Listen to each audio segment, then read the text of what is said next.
Bienvenue au podcast 100% mental. Je suis Thibaut, préparateur et coach mental et formateur en préparation mentale. À chaque épisode, on va traiter un thème, un sujet ou un outil qui va vous permettre de transformer votre mental en allié sportif et être performant en toutes circonstances. Merci de votre écoute, allons-y.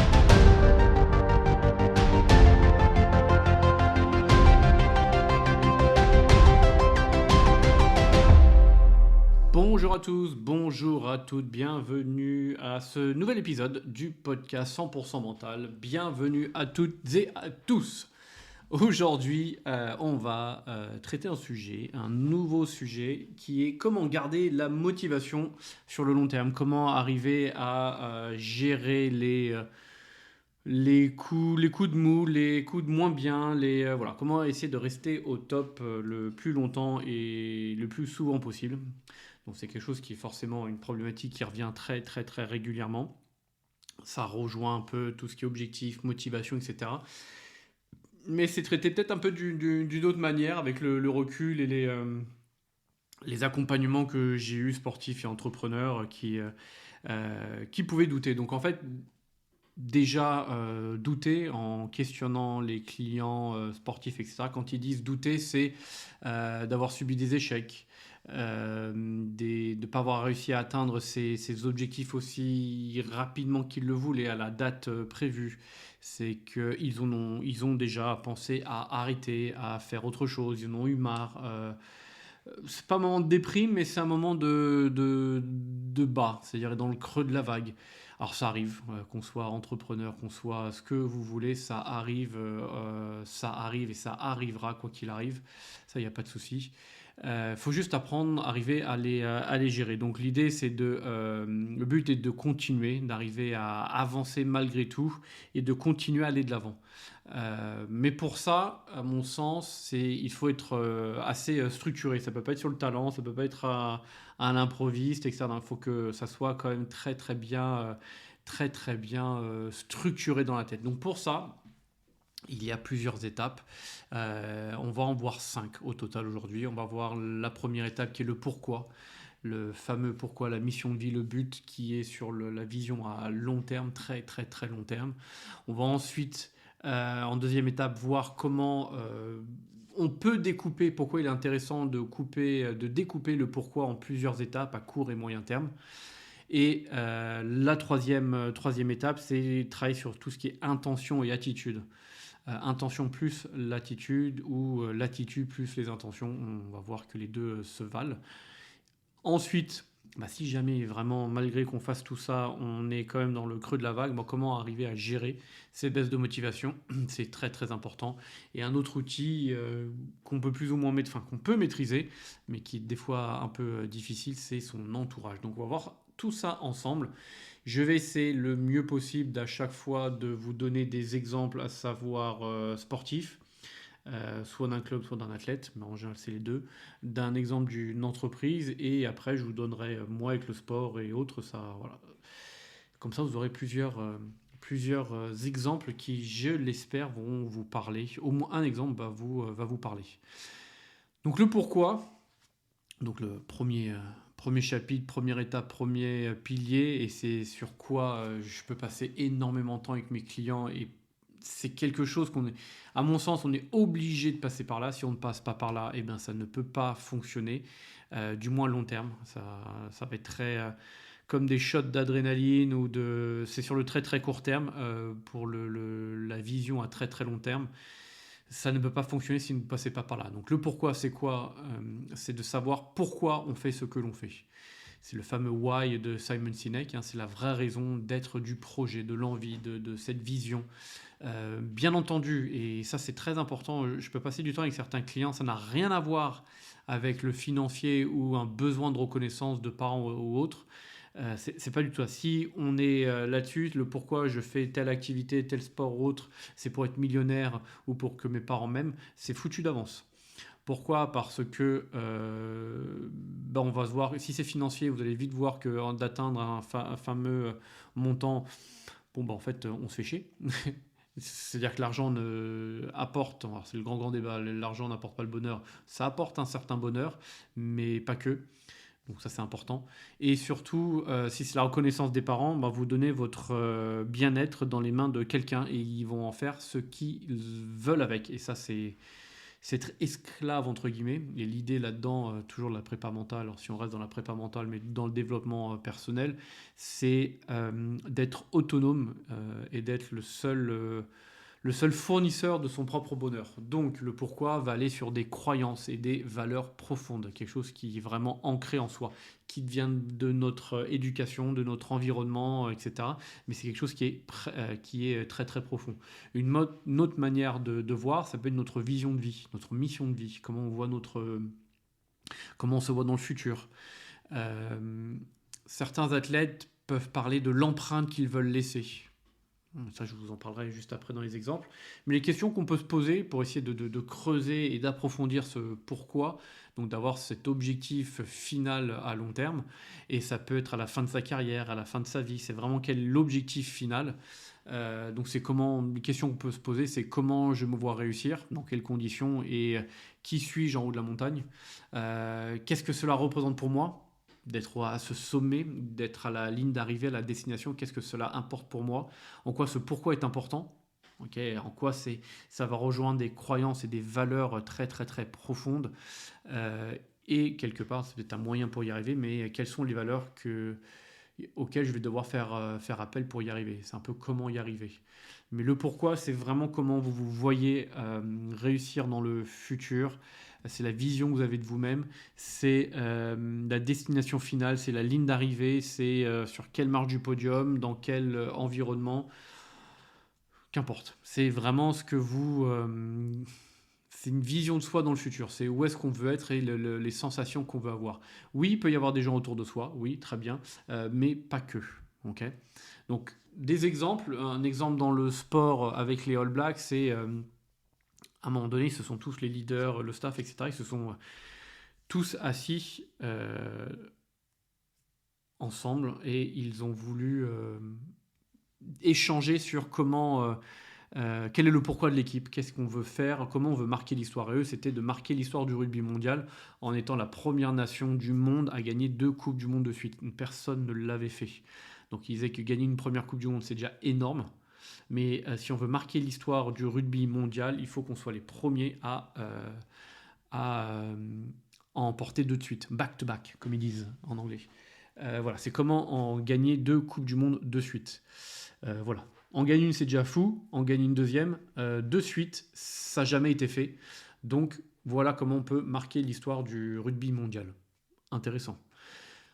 Dans l'entreprise, donc quand vous regardez la vidéo de Simon Sinek ou vous lisez le livre de Simon Sinek, en entreprise, il prend toujours l'exemple d'Apple, qui est le pourquoi d'Apple, c'est dans tout ce que nous faisons, nous défions le statu quo.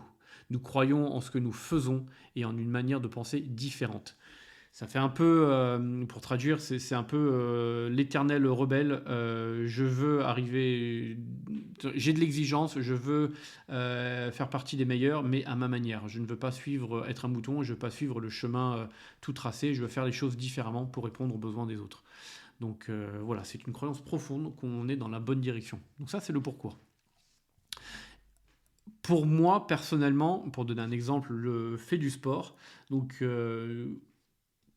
j'ai 40 ans et ma crise de la quarantaine, ça a été, et ça l'est toujours, d'avoir le corps dont je rêvais d'avoir à 20 ans. D'accord. Donc c'est vraiment uniquement physique. C'est pas pour un besoin de plaire ou de séduction, c'est uniquement pour moi. C'est-à-dire que quand je me regarde dans le miroir, je veux kiffer ce que je vois. Je veux me kiffer physiquement. C'est ça. Et un autre objectif, donc ça, est-ce que c'est du long terme? Peut-être, ou enfin court terme, oui, ça peut être du court terme parce qu'à 40 ans, mais ça met du temps à le faire. Et quelque part, je me suis donné un objectif il n'y a pas si longtemps que ça, en travaillant le sujet, le podcast, mais aussi en allant courir. C'est que j'ai envie, donc à 50 ans, donc dans 10 ans, de battre mon fils. Mon fils a actuellement 9 ans, voilà, je cherchais 9 ans. 9 ans, donc dans 10 ans, il aura 19 ans. Donc quand moi j'en aurai 50 et lui 19, je veux pouvoir battre mon fils en termes d'endurance, en vitesse et en force. Je veux, malgré tout mon âge de 50 ans, d'être, quand lui sera en force de l'âge, pour arriver à te battre. Donc c'est pour ça que je fais autant de sport, etc. Donc c'est vraiment un besoin, moi, de me dire, je fais ça pour moi, pour me trouver beau esthétiquement et pour avoir toujours être athlétique. Et pour ça, il faut que j'ai une référence, quelqu'un à battre. Donc je peux me battre moi le mois d'hier ou le mois d'avant-hier, très bien, mais quelque part il y a cette fierté, c'est la fierté et l'ego qui parle en disant je batte mon fiston à 19 ans. Voilà, tout simple. Donc ça c'est le pourquoi. Et c'est ça qui va faire, qui donne le fil rouge, la ligne conductrice de tout, pourquoi je fais autant de sport, etc. Donc sur le côté psychologique, on va le voir un peu plus tard dans les étapes suivantes, mais de le faire, ce pourquoi, ça permet d'avoir une vision à long terme et on sait dans quelle direction on va. C'est d'avoir un espèce de phare dans le brouillard, c'est d'avoir une direction, et même quand le phare, on ne le voit pas dans le brouillard, les navigateurs se fient à leur compas, à leur boussole, dans quelle direction je vais. Ok, je vois pas grand-chose, je connais le chemin et je sais que c'est dans cette direction. Et ben c'est exactement ça. Et peut-être que les moments de difficulté, des baisses de motivation, ça peut être synonyme de brouillard ou de, je sais pas, de nuit, d'aveuglement, comme on veut, mais on se fie à quelque chose dont on a confiance. Et bien c'est ça. J'ai confiance dans mon projet, je sais qu'il est bien ficelé, qu'il est uniquement personnel, il n'est pas financier, il n'est pas reconnaissance de quelqu'un, c'est juste moi personnellement. Et je continue dans cette direction. Voilà. Bien entendu, après, on va voir sur pourquoi découper en plusieurs étapes. Découper le pourquoi en plusieurs étapes pour le court et le moyen terme. Et ce sont les étapes ou les petits coups de barre qu'on va mettre d'ajustement parce qu'il y a des obstacles devant nous. Donc c'est ça, la deuxième étape, découper le pourquoi en plusieurs étapes et qui vont nous permettre d'avoir des objectifs à court et moyen terme. Donc l'objectif, encore une fois, est d'arriver au sommet. C'est ça l'objectif principal, l'objectif final d'arriver au sommet, le fameux pourquoi. Mais pour ça, il faut partir du haut et de redescendre étape par étape. C'est comme si on faisait le chemin inverse. Okay, on descend étape par étape, donc on part du long terme pour lister les étapes pour y arriver. Toutes les étapes, une par une.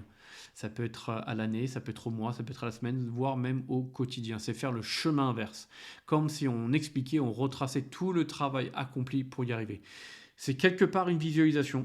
On exprime devant ses pairs ou devant des fans ou des supporters ou comment, à la fameuse question, qu'est-ce que tu as fait pour y arriver? Eh bien, je découpe tout. Paf, paf, paf. On se le fait pour soi-même, mais on découpe. Paf, paf.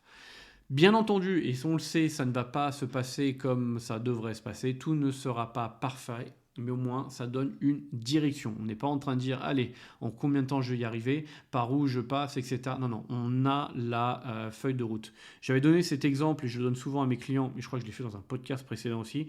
C'est comme vous partez en vacances, il y a des aventuriers qui partent en vacances et ils disent, bon, on verra.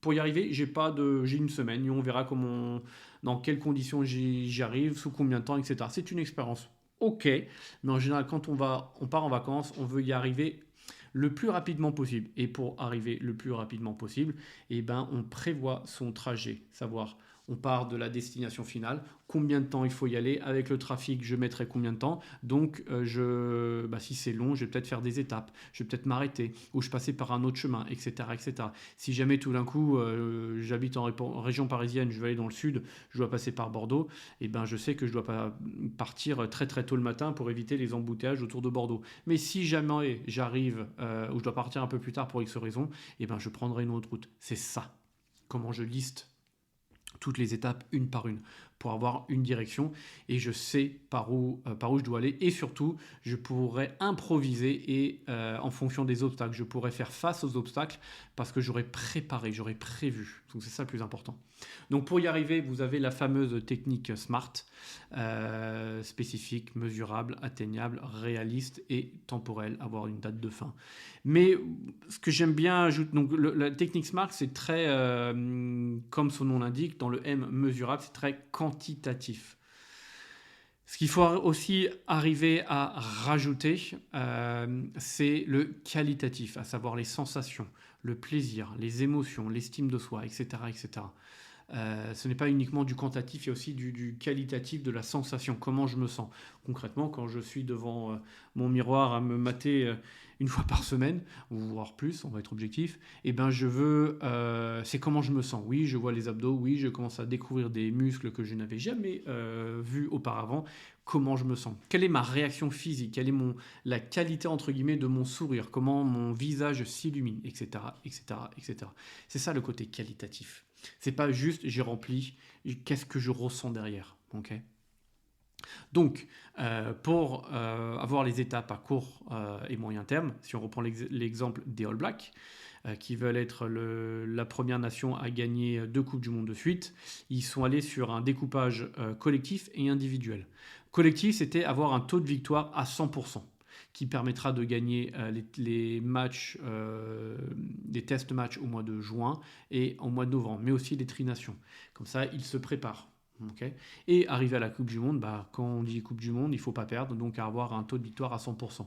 Et j'ai plus le chiffre exact, mais je crois que les All Blacks, dans leurs plus belles années, ils étaient l'équipe, donc dans leur sport collectif, d'avoir le taux de victoire le plus important, toute histoire confondue, tout sport confondu. C'était assez phénoménal, c'était à plus de 90%. Donc, comme quoi, je crois qu'ils gagnaient un match, ils perdaient un match tous les ans ou tous les 2 ans, ce qui était assez phénoménal quand même. Et ils ont été, bien entendu, la première nation en 2011 et en 2015 à gagner la Coupe du Monde 2 fois de suite, avec en 2015 peut-être un des plus beaux rugby. Eux-mêmes le disent, c'est peut-être le plus beau rugby que les All Blacks aient jamais joué. Donc voilà, ils ont réussi. Donc ça, c'est au niveau collectif. Et au niveau individuel, Dan Carter disait qu'il fallait être le meilleur joueur, un meilleur joueur et un meilleur leader qu'hier. Donc il a tout décomposé jour par jour pour savoir où est-ce qu'il allait, où est-ce qu'il voulait être. Donc il arrivait à savoir, tiens, je suis à tel endroit, je maîtrise ça et ça. Mais donc là, je suis peut-être le meilleur, mais il faut évoluer, il faut que je prépare ça, il faut que je sois meilleur dans la vision de jeu, les passes, qu'importe. Il découpait tout et il se remettait en question en permanence. Et c'est ça qui lui permettait d'aller à l'entraînement au quotidien, de se dépasser, se surpasser. Et quand il y a un objectif à 8 ans, parce qu'une Coupe du Monde, quand ils ont mis cet objectif en place, c'était avant 2011, quand ils préparaient la Coupe du Monde 2011. Donc ils préparaient la Coupe du Monde 2011, je vais y arriver, excusez-moi. Ils sont allés sur 4 ans de préparation, plus la Coupe du Monde 2015, ça fait 8 ans à peu près. Et ben voilà. Avoir une vision et être autant professionnel pendant 8 ans, c'est très très très très long. Et tous les Olympiens, c'est-à-dire ceux qui font les Jeux Olympiques, ils se préparent comme ça pendant 4 ans. Et certains, pour les Jeux Olympiques, ils n'ont pas des compétitions, des matchs tous les week-ends, comme il peut y avoir au foot, rugby, enfin tous les sports co. Certains s'entraînent avec des échanges, des compétitions une fois par mois, une fois tous les 3 mois, etc. Donc là, c'est très très très compliqué d'arriver à gérer cette motivation. Et c'est pour ça que d'avoir une vision à très très long terme, donc le pourquoi, et de le découper à moyen et court terme, donc découper par étapes, c'est très très très important. Sur l'exemple d'entreprise avec Apple, eux, ils étaient basés sur des valeurs, à savoir il faut toujours innover. Voilà ce qui se fait sur le marché, on va faire différemment. Innover, innover et oser. C'est un peu leur... alors, c'est pas étape par étape, là, c'est plus des valeurs. Mais pour être très franc, j'étais pas avec eux et je n'ai jamais été avec eux en interne, donc je peux pas savoir comment ils le faisaient. Mais ça venait par sortir des ordinateurs régulièrement, des téléphones régulièrement et d'arriver à innover à chaque sortie de nouveaux produits. Et ça s'est vu très rapidement quand ils ont fait des ordinateurs. Ensuite, ils ont fait des portables. Ensuite, ils ont fait des iPod, donc pour les MP3. Et ensuite, ils ont sorti un iPhone, les tout premiers smartphones, etc., etc., etc. C'est ça l'innovation et oser, oser, oser, parce que comme toute entreprise et comme tout sport, il y a beaucoup d'échecs pour très peu de réussite, mais tous les échecs permettent d'arriver à consolider et arriver à cette réussite. Donc pour moi, en termes de sport, ça a été relativement simple, c'était faire du sport, je fais ça 4 fois par semaine, et de manger équilibré. Donc c'est facile à dire, mais il faut arriver à s'entourer. Donc il y avait un programme, j'ai fait programme poids du corps avec course à pied, et là maintenant au lieu du poids du corps, je fais du kettlebell. Je fais ça 2 fois par semaine et je vais courir 2 fois par semaine. Donc ça fait 4 séances de sport par semaine, plus un suivi nutrition avec l'aide d'une appli qui m'a permis de voir que en fait, je mangeais n'importe comment et beaucoup trop. Donc perdre du poids, c'était pas possible. Donc je pouvais pas être performant dans les activités physiques. Cette appli maintenant me permet de faire une prise de muscle et donc de modifier un peu mes apports. Donc manger un peu plus protéiné, mais toujours de manière équilibrée et à prendre du plaisir dans ce que je mange pour pouvoir arriver au résultat. Donc ce qui me permet aussi de me tenir, c'est de me dire, tiens, dans un mois, je veux ressembler à ça. Parce que de me dire, dans 10 ans, je ressemble à ça, c'est long. Mais je me mets des échéances, semaines, mois. Tiens, dans un mois, si je continue à faire ces efforts, j'arriverai à tel résultat. C'est cool. C'est comme si on faisait une visualisation, en fait, du résultat dans quelques semaines, quelques mois, qu'importe, devant un miroir. Là, c'est la même chose. Les All Blacks, ils ont fait c'est une visualisation de se projeter dans le futur en disant de quelle manière on veut jouer. Où est-ce qu'on veut être on veut être sur le toit du monde, mais comment est-ce qu'on y arrive? C'est d'arriver à visualiser toutes les étapes une par une, etc., etc. Et une entreprise, quand il y a un lancement de produit, c'est pas tiens, qu'est-ce qu'on va lancer demain? C'est non, qu'est-ce qu'on veut lancer dans 1, 2, 3, 4, 5 ans et comment on y arrive, etc., etc. C'est tout simplement de la visualisation. Peut-être pas de la même manière dont on a l'habitude de le faire, mais c'est de la visualisation. Donc c'est pour ça qu'il faut arriver à découper le pourquoi. C'est pour simplifier les étapes. Les rendre accessibles, parce que de se donner un objectif dans 10 ans, 5 ans, être endurant psychologiquement, c'est dur. Quelqu'un qui fait de la course d'endurance, l'UTMB, etc., il ne pense pas à la ligne d'arrivée. Il pense au premier ravito, au premier point de passage, etc. C'est ça leur repère. Donc c'est ça, de découper. J'ai la finalité, je veux faire l'UTMB, je crois que c'est 160 ou 180, je ne sais plus, kilomètres. Et je ne pense pas à la ligne d'arrivée dès le départ. Non. Je pense à étape, tiens, quand je suis au sommet, quand je redescends, au ravito, etc., etc., etc., etc. Ça permet d'avancer beaucoup plus sereinement et d'avoir une meilleure mentalité quelque part. La troisième, donc ça, c'est quelque chose que j'ai travaillé avec un club sportif récemment et c'était plutôt intéressant. C'est de l'intention et l'attitude. Okay. Maintenant qu'on a la destination finale, okay, avec les différentes étapes, il faut quelque part incarner ces étapes. C'est simple de les lister. Okay. Maintenant, il faut pouvoir les vivre et les incarner. Donc, il faut transformer ces étapes en intention. Et c'est ce qui va définir notre attitude au quotidien. Donc, je suis allé sur Internet pour qu'on parle le même langage et qu'on comprenne tous ensemble les termes d'intention et d'attitude. Donc, la définition du Larousse pour le terme intention, c'est la disposition d'esprit par laquelle on se propose délibérément un but. Traduire avec moi, Thibaut, c'est on décide où on veut aller et on décide ce que l'on veut atteindre. D'accord. Donc l'intention, c'est on décide où je veux aller.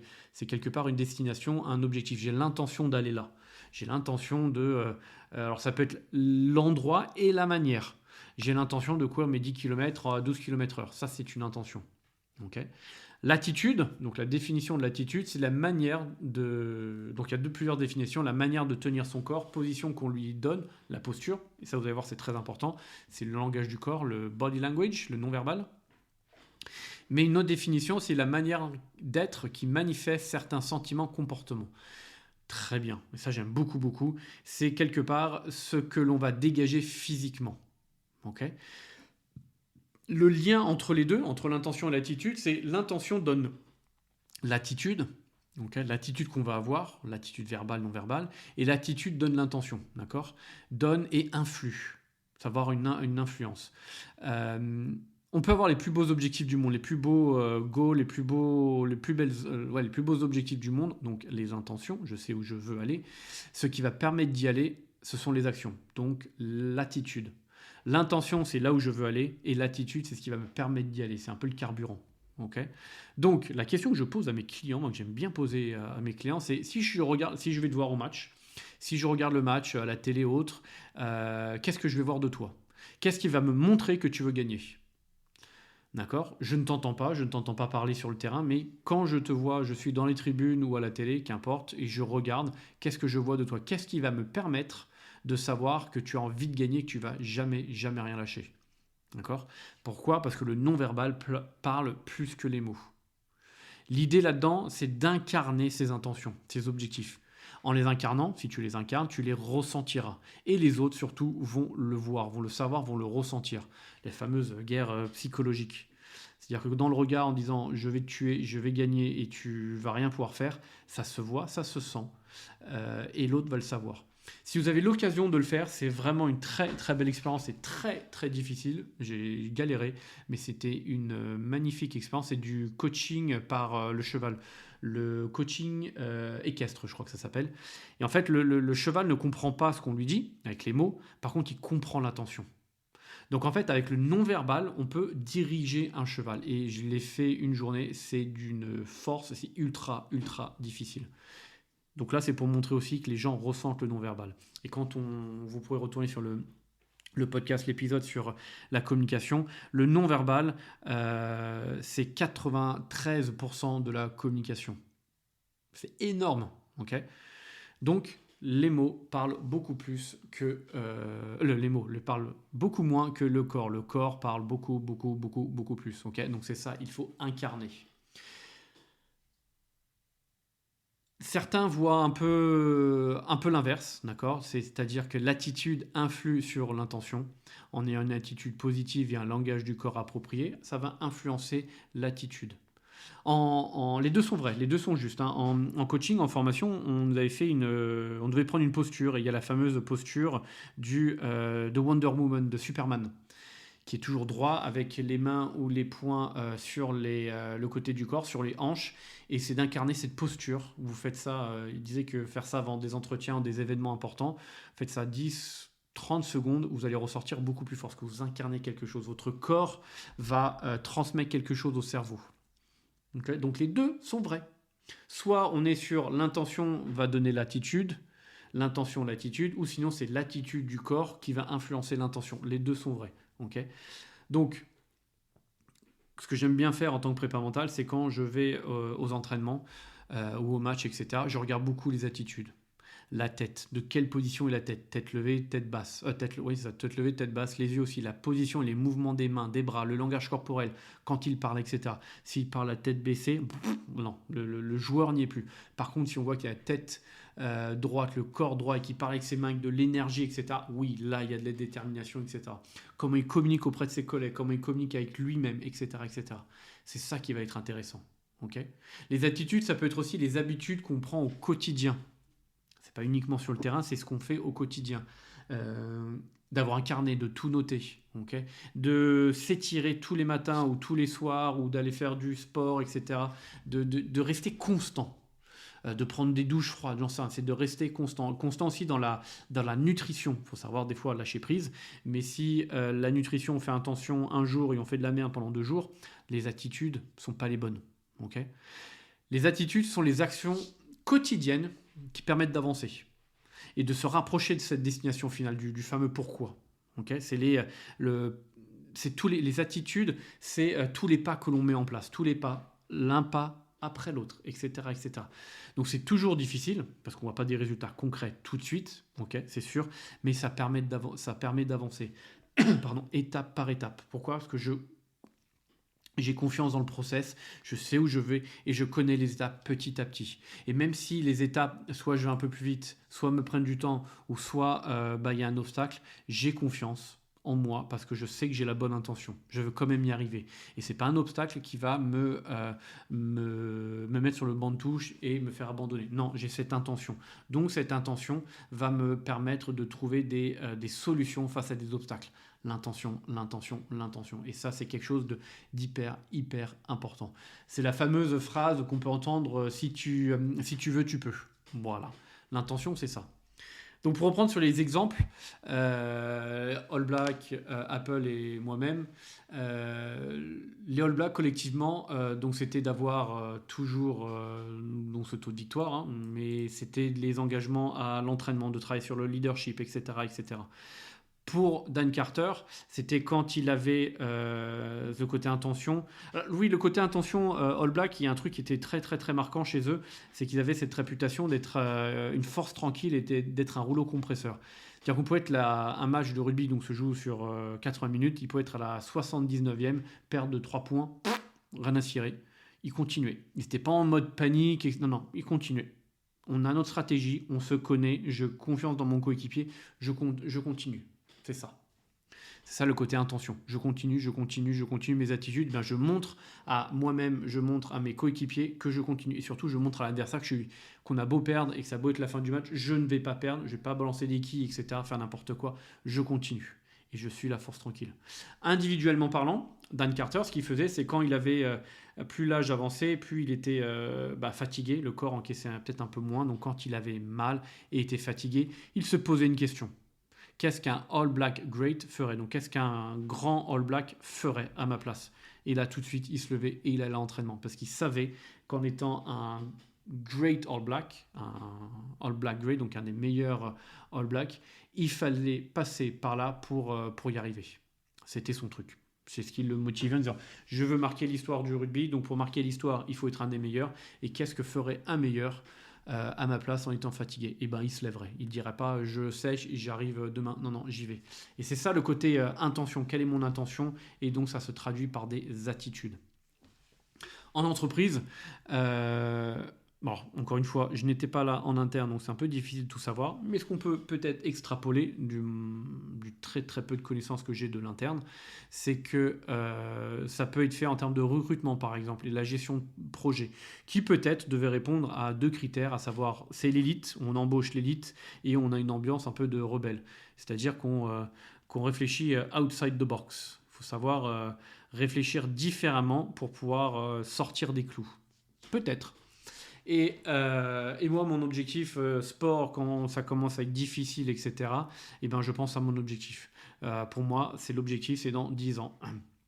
Enfin, dans 10 ans, il est beaucoup trop loin, pardon. Et c'est pas palpable, ça n'aura aucun effet. Par contre, je me focalise sur qu'est-ce que je veux ressentir et à quoi je veux ressembler dans 10 jours, 1 semaine, 2 semaines. Peut-être aussi les mensurations. Tiens, je veux avoir pris des bras, des biceps, je veux avoir pris des pecs, je veux avoir affiné ma ceinture abdominale pour la perte de gras, etc. Ça, c'est hyper important. Quels sont les résultats palpables rapidement que je peux avoir qui vont me permettre de redémarrer cette intention et donc d'avoir cette attitude en disant « Allez, c'est un peu difficile, mais j'y vais. » Donc ça, c'est quelque chose qui pour moi fonctionne, okay, et me booste énormément. Et quelque part, si on va creuser un peu plus loin, ce qui peut vraiment, vraiment aider, c'est les valeurs. C'est-à-dire les valeurs, c'est pas une obligation de résultat, c'est une obligation de moyens. Une des valeurs, c'est peut-être de ne rien lâcher. Peut-être que dans un mois, je ne vais pas avoir le résultat physique escompté, mais au moins j'aurais bossé, je me serais levé et j'aurais dit cool, c'est hyper important. C'est les fameuses petites étapes ou petites réussites au quotidien. Donc c'est ça l'intention versus, la complémentarité de l'intention et de l'attitude. Non, quel que soit l'ordre que vous le mettez. Intention donne l'attitude ou l'attitude donne l'intention. Les deux sont très très très justes. Pour la 4e étape, on est sur, malgré tout, quand on baisse un peu, la motivation baisse et on est un peu au creux de la vague, où on sent le creux de la vague arriver,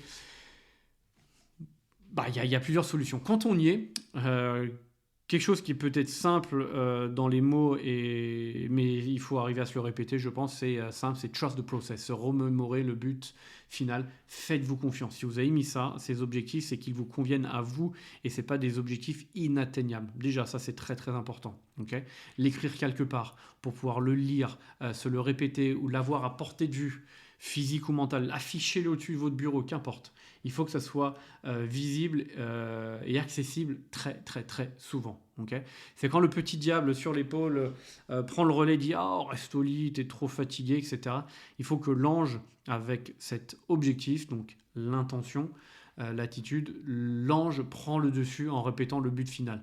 Et en quoi c'est important à nos yeux. Okay, et il faut que cette envie, et c'est là où, ce qui est très important, c'est que le pourquoi, le but final, il faut qu'il soit ultra bien déterminé et être sûr que ça soit ça la destination finale. Sinon, on se perd. Si on n'arrive pas à remonter cette pente, donc soit c'est un cas de burn-out ou autre, ou dépression, soit le pourquoi est très très mal ou pas assez affiné. Okay, donc c'est quelque part prendre du recul. Pour arriver à gérer ces baisses de motivation, il faut prendre du recul et analyser. Évaluer le process et analyser, faire une auto-évaluation de ce qui se passe. ok, de ce qu'on fait de bien, mais ce qu'on fait de moins bien. Parce que si on est au creux de la vague, c'est qu'il y a un truc qui va pas bien. Soit on ne sait pas se reposer, soit c'est trop fatigant, soit c'est trop dur et donc on se blesse, etc. Il y a un truc qui ne fonctionne pas. Il faut arriver à le trouver, le déterminer pour pouvoir faire différemment. Ok.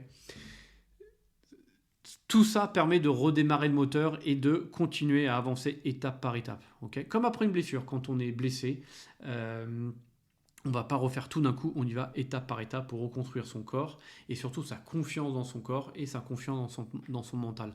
C'est ça. Quand il y a une baisse de motivation, c'est éviter, c'est de reconstruire son process. Étape par étape, on reconstruit le parcours. Je reprends à chaque fois que quand je vous parle et j'enregistre, j'ai cette image de grimper le Mont Blanc ou grimper l'Everest. Et pardon, on est sur un chemin, soit il y a trop de monde, ce qui arrive l'Everest malheureusement, ou soit il est abîmé parce qu'il y a un éboulement, en fait, soit je fais demi-tour, j'abandonne, quoi, ou soit je trouve un autre chemin, soit je prends plus de temps et je dégage le chemin. Il y a toujours une solution et on continue, c'est ça. Okay, on prend peut-être un peu plus de temps, mais c'est pas grave, on arrivera toujours à l'objectif. Et croyez-moi, une fois l'objectif atteint, on sera plus que satisfait de soi. Okay. Donc ça, c'est quand on y est, quand on est au creux de la vague. Pour essayer de l'éviter au maximum, même si l'éviter à 100%, c'est impossible, il faut passer par ces moments-là, mais pour essayer de l'éviter au maximum, ou du moins d'éviter ou d'atténuer l'intensité, il faut célébrer au maximum ses réussites. Ça ne veut pas dire faire la fiesta, etc., mais c'est dire cette étape, elle est validée, c'est cool. Okay. Et pour arriver à ça, prendre quelques minutes, quelques secondes, voire quelques jours, comme vous voulez, chacun est différent, d'arriver à prendre du recul pour prendre conscience de tout le travail qui a été fait. Si vous êtes arrivé à cette étape, c'est pas en un claquement de doigts, ça a demandé de l'effort. Ça a peut-être été simple, mais ça a demandé de l'effort, de l'intention et de l'attitude. Donc, d'arriver à se mémorer et de quantifier, de qualifier, d'écrire, tiens, j'ai réussi grâce à ça. Cool. Et donc, ça permet de capitaliser sur des choses que vous savez faire pour le reste. Okay. Il n'y a pas de... Quelque part, ça va être aussi le côté qualitatif sur la prise de plaisir. S'il n'y a pas de prise de plaisir pendant le process ou le chemin que vous parcourez, le pourquoi n'est pas bon. Okay, ou il n'est pas bien défini. Vous allez vous user, vous fatiguer, vous faire du mal. Okay. Si c'est bien fait, le plaisir prendra le dessus sur les souffrances et les sacrifices. Ça passera mieux. On se dira, ok, j'ai réussi et c'était cool. Le process a été cool, j'en ai chié, mais regardez où j'en suis. Regardez où je suis arrivé et dans quelles conditions je suis arrivé. Je me sens plus fort, plus épanoui, plus confiant, etc. C'était bien. C'est ça la notion de plaisir. La notion de plaisir peut venir pendant, mais elle arrive aussi à la fin. Donc c'est peut-être aussi cette notion de fierté d'y être arrivé. Okay, ça peut devenir... ça peut vite devenir ça peut devenir vite ou pas, devenir un défi, voire une bataille contre soi-même, mais le plaisir permet de gagner cette bataille. Okay, ça, c'est important. Il peut y avoir un sentiment de ne pas être compris quand l'entourage, les gens vous regardent et putain, pourquoi tu t'infiches tout ça, etc. Ça m'est arrivé de me dire, qu'on me dise, mais pourquoi tu te kiffes devant le miroir? Mais en fait, c'est juste pour moi. C'est juste pour moi. Et c'est ça le truc, c'est qu'on a l'impression d'être incompris ou de ne pas être compris. Et c'est normal, parce que vous le faites, en général, on le fait en général, il faut le faire pour soi. Pas pour les autres, mais pour soi. C'est l'atteinte de cet objectif est presque personnel, voire égoïste. Je le fais pour moi et rien d'autre. Oui, il y a des personnes autour qui vont pas nous comprendre, d'autres qui vont, on va être une inspiration pour eux, ça peut, c'est pas le but, mais ça peut. Et quelque part, c'est cool, c'est encore plus gratifiant. Donc ça c'est important. Et ça rejoint un peu le tout dernier point sur l'entourage, l'effet que ça peut avoir, mais surtout, l'importance de l'entourage pour cette réussite au maximum, notamment sur la motivation. Donc l'entourage, il sera jamais parfait. Jamais, jamais. Vous allez peut-être être considéré comme un ovni, un extraterrestre, on va vous critiquer, vous juger, on va peut-être s'inquiéter pour vous, mais quelque part, faites-vous confiance. Encore une fois, si le pourquoi est justifié, bienveillant en tout ce qu'il faut, allez-y, ça va bien se fonctionner, ça va bien se passer, faites-vous confiance. Trust the process, comme disent les anglo-saxons, j'aime beaucoup. Donc il faut arriver à faire confiance aux personnes bienveillantes qui nous entourent, ça c'est important. C'est les personnes qui sont bienveillantes et qui nous veulent du bien. Okay, leur ego ne fait... Pour savoir comment une personne nous veut du bien, est bienveillante et on peut faire confiance, c'est quand leur ego ne fait pas partie de la discussion. Ils ne font pas pour dire... ils n'essayent pas de nous ralentir, okay, par jalousie. Ils savent en quoi c'est important pour nous, donc ils nous tirent vers le haut.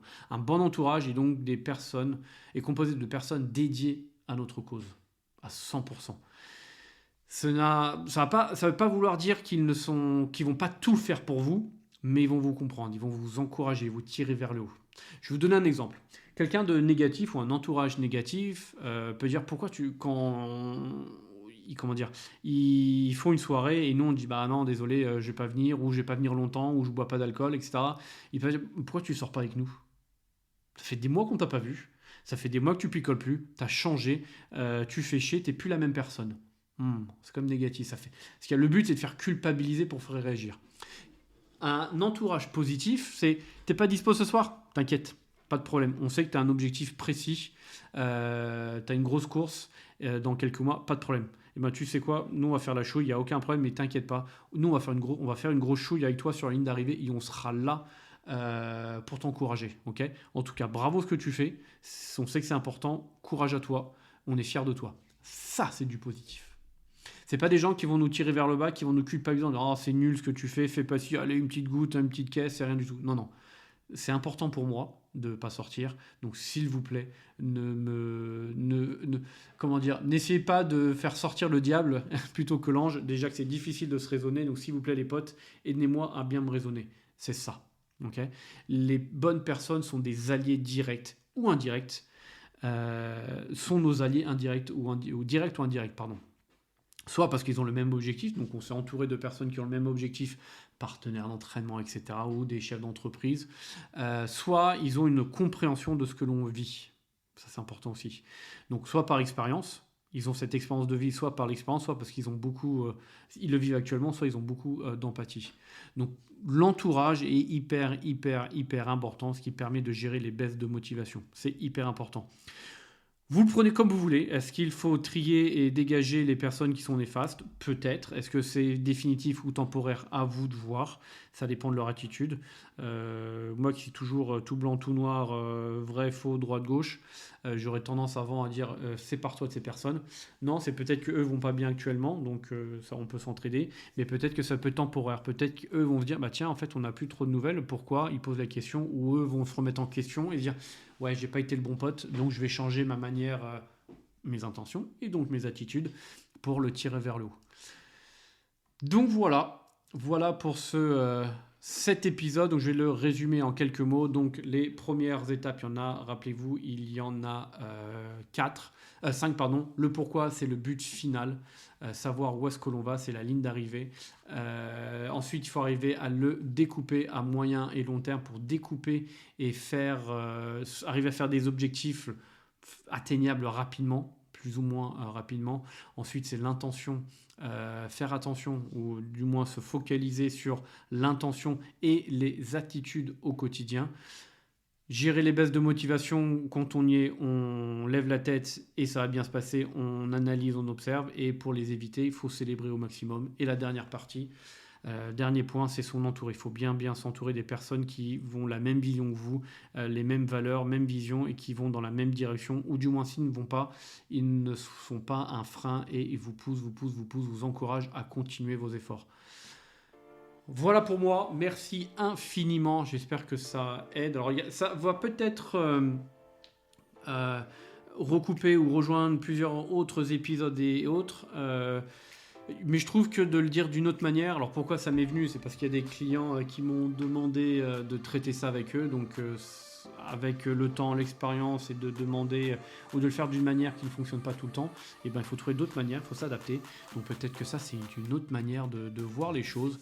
En tout cas, un énorme merci une fois de plus à vous pour votre fidélité. C'est génial, c'est canon.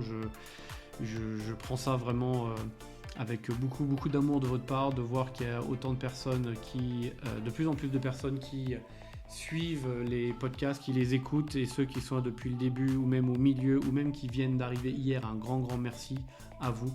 Ça me touche énormément de pouvoir transmettre toutes ces connaissances, cette expérience, alors toutes ces connaissances, et je pense que j'ai que 10% et encore des connaissances de la prépa mentale, mais voilà, j'espère que ces épisodes, ces podcasts, ces thèmes vous aident, vous donnent des billes, vous donnent des idées, vous orientent. En tout cas, un énorme merci.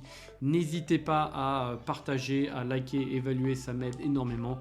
Et surtout, individuellement, n'hésitez pas à m'envoyer des mails, des messages ou quoi que ce soit pour qu'on puisse échanger si vous avez des questions, des choses qui ne sont pas claires, voire même des thèmes que vous souhaiteriez qu'on aborde avec grand plaisir. Je vous souhaite une très belle journée, matinée, soirée, où que vous soyez. Dans votre voiture, en train de courir, en train de faire du sport ou en train de vous endormir. Quoi que vous fassiez, merci infiniment. Et puis je vous dis à très bientôt. Ciao